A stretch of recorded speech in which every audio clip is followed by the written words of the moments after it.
Hello Porsche peeps. Right, I haven't done one of these for a while, so I thought I'd just take everybody through how a 915 transmission works. There seems to be a lot of conjecture and misunderstanding on how they work, and as if there's some form of black art to how it all goes together, but they are a very, very simple arrangement.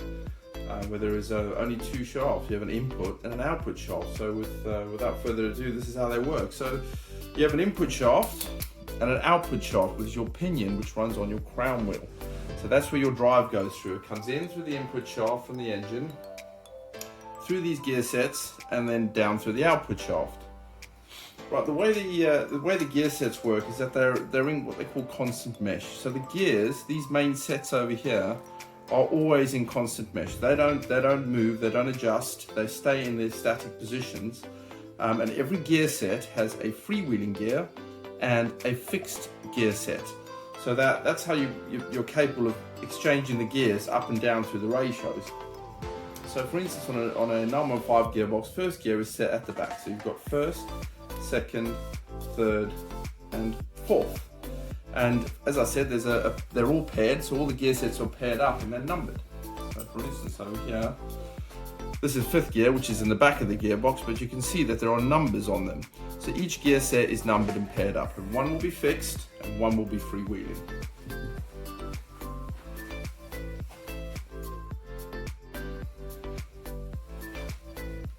Right, so I thought it's best to take you through the synchromesh and how the gears are engaged in each other and how they disengage and re-engage.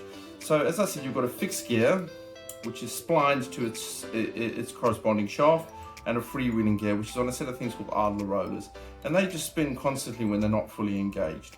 But in order for that gear set to engage, there is a thing called a sliding sleeve and a spider, which is splined to the setup. So for instance, there's a broken one. That is splined to the shaft, and that is the sliding sleeve. Now, as the sliding sleeve moves up and down between the two gear sets, because they shared as a pair, it engages on the sliding sleeve via these little teeth that sort of move in and out of the gear set. So if you can imagine, I'll just take this over here. That's fixed, so that's driving all the time. So the things that are engaging are really the sliding sleeve, which locks and stays splined to the spider, but then it engages on what they call dog teeth, which are these arrangements, which are splined to the freewheeling set, and it gets sped up by a thing called a synchro band or a synchromesh. Now I'm going to change the synchromesh on here for you so that you get an idea of how it all goes together and how it operates.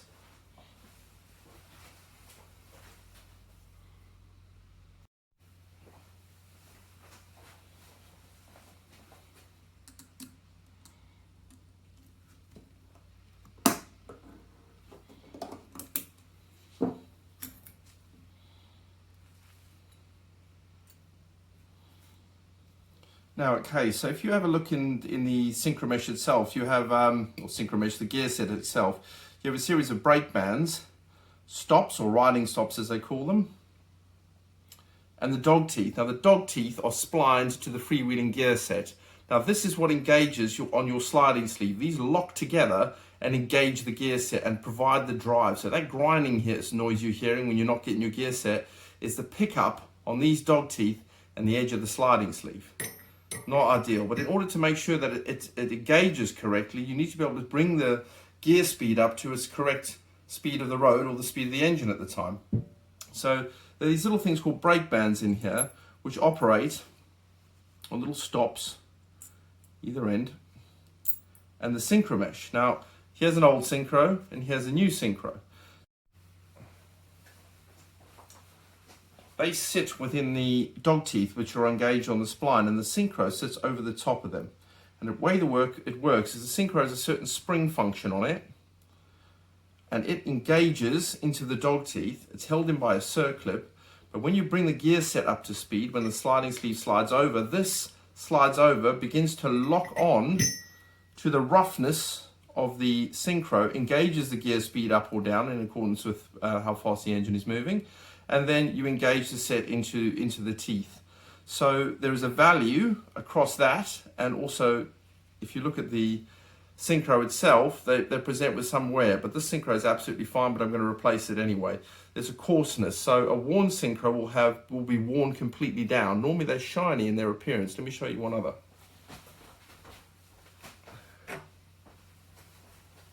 So here's a slightly worn synchro on first gear, if you can imagine, and you can see where the roughness has disappeared on the synchro. Now this roughness and the ability for the synchro to expand is essential in bringing the gear speed up. So when people say that 915 transmissions are terrible, it's like mashed potatoes, I can't get it, I can guarantee it, it's usually the synchros that are up the swanny, and you should really drive a 915 gearbox as it was designed by its engineer in a race fashion, so it should be as quick as possible into gear, and that's how they engage, because you cannot physically beat the synchro mesh if it is operating correctly. So I'm just going to put this one on here quickly so you can have a little skeg as how it goes together. Synchro band goes in there. There's a little technique to this, but it's always good fun putting new ones on.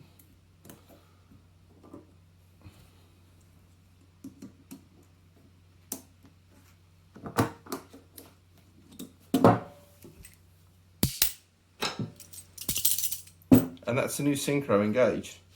So those bands in there, as the synchro mesh compresses and the speed goes up or down, those bands ride on themselves and they expand the synchro, and that locks it in to its sliding sleeve, and that's what keeps the gear engaged.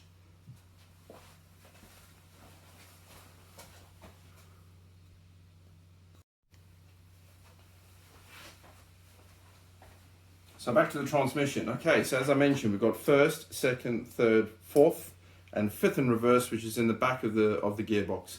I won't go through all the details on fifth and reverse because there are different arrangements on the ability for you to select reverse gear, including a reverse gear idler, which changes the direction of the drive. So, but basically, all the synchros operate in the same manner. And as you can see, I've replaced most of the synchros in here, in fact, all of them. And the way they work is there's the spider, which is fixed, the dog teeth, which I mentioned earlier, and the new synchros, and what they call the sliding sleeve.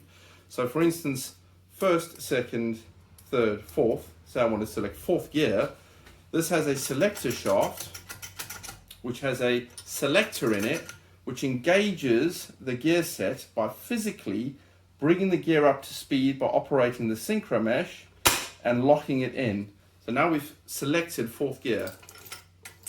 And as you can see, we have fourth speed. Now there's a series of things called detents in the gearbox, which stops you selecting two gears at once. They're effectively just a pin. So I will not be able to physically select this gear now because this shaft on this side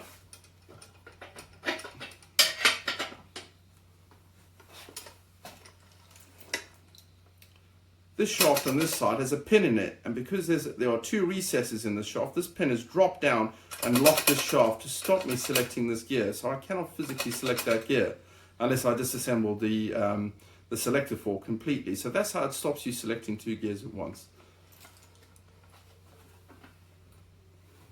But of course, you can bring the whole gear sets back to the neutral position, and then everything is just freewheeling, and now there's no drive.